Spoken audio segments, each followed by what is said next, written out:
Assalamualaikum warahmatullahi wabarakatuh. Selamat pagi semua. Apa kabar kalian? Semoga kalian tetap dalam lindungan Allah Subhanahu wa taala dan kalian tetap dalam keadaan sehat walafiat tanpa kekurangan suatu apapun.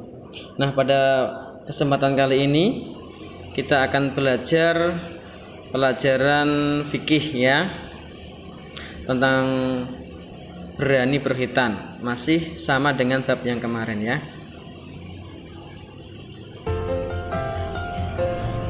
KD 3.1 berani berkhitan. Tujuan pembelajaran: peserta didik mampu menjelaskan usia, pelaksanaan khitan, dan hikmah berkhitan.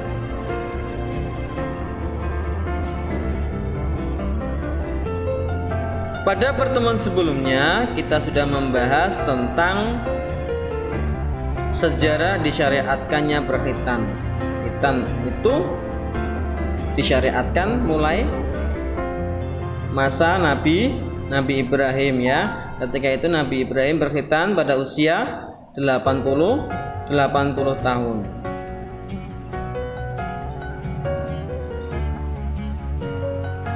Yang kedua, pengertian khitan. Masih ingatkah kalian apa pengertian khitan? Apa pengertian khitan itu?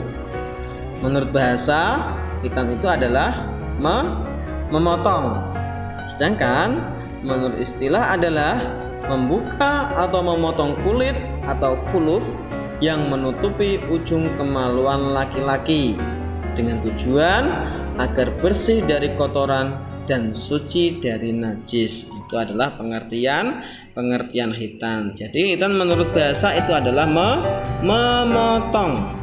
Sedangkan menurut istilah adalah membuka atau memotong kulit atau khuluf yang menutupi ujung kemaluan laki-laki.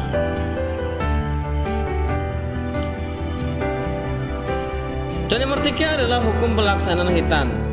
Kalian masih ingat kan hukum pelaksanaan khitan bagi laki-laki dan perempuan? Hukum pelaksanaan khitan bagi laki-laki itu adalah wajib. Sedangkan hukum pelaksanaan khitan bagi perempuan adalah sunnah.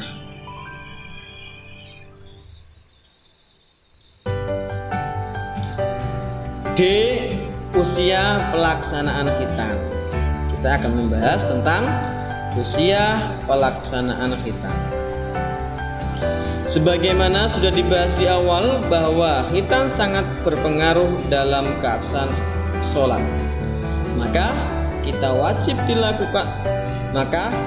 wajib dilakukan setiap seseorang laki-laki sudah mulai diwajibkan untuk sholat. Kapan laki-laki itu diwajibkan untuk sholat? Jawabannya yaitu ketika anak laki-laki sudah balik. Anak laki-laki itu balik kira-kira berumur 9 tahun sampai umur 15 tahun. Begitupun juga perempuan.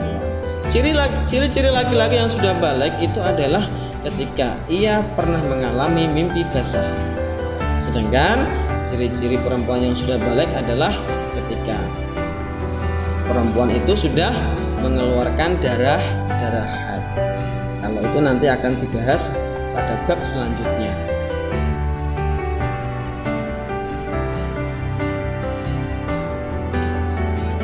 Secara syariat tidak ada ketentuan usia untuk pelaksanaan khitan.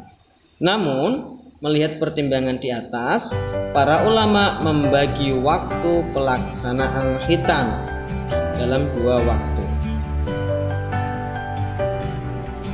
yakni waktu mustahab atau waktu sunnah untuk berkhitan. Yang kedua, waktu wajib berkhitan. Kapan itu waktu sunnah dan waktu wajib? Mari kita bahas materinya. Yang pertama, waktu mustahab atau waktu sunnah. Waktu sunnah yaitu waktu sebelum balik. Ya, beberapa ulama berpendapat bahwa khitan sunnah dilaksanakan pada saat usia 7 tahun. Namun ulama lain berpendapat bahwa usia berapapun untuk melaksanakan khitan adalah baik ya.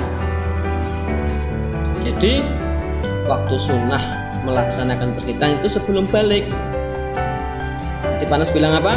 Balik itu ketika anak laki-laki itu berusia 9 tahun sampai usia 15 tahun.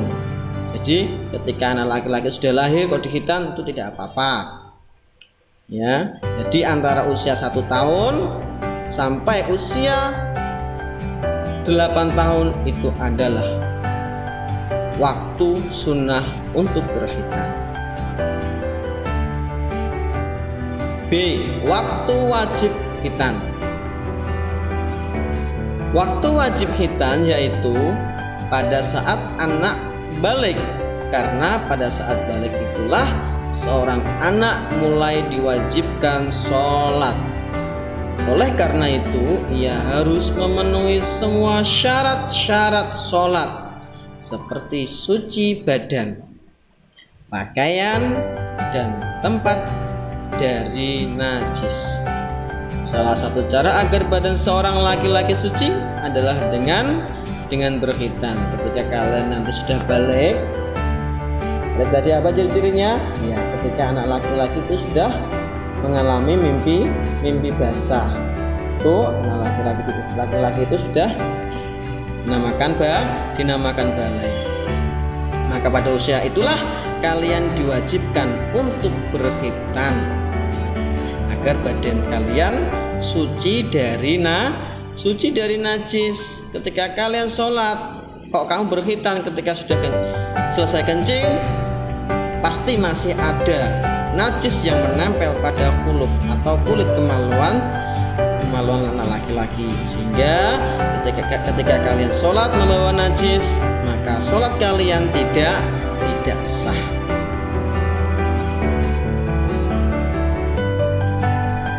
Hikmah khitan. Allah selalu mempunyai tujuan dalam mensyariatkan suatu hal. Begitu juga dengan persyariatan khitan. Terdapat beberapa hikmah yang dapat kita ambil dari pensyariatan khitan, yaitu yang pertama, sebagai bukti ketaatan kita terhadap Allah Subhanahu wa Ta'ala. Ketika kita mau mengikuti syariat yang disyariatkan Allah kepada kita melalui Nabi Ibrahim, maka itu salah satu bukti ketaatan kita terhadap Allah Subhanahu wa Ta'ala. B. Sebagai ciri pengikut Nabi Muhammad SAW dan pelestarian syariat Nabi Ibrahim. C. Menjaga kebersihan dan kesucian badan. Dengan berkhitan, tubuh kita atau badan kita menjadi suci secara keseluruhan, karena jika kita berkhitan maka tidak ada najis yang menempel pada kulit kita ya.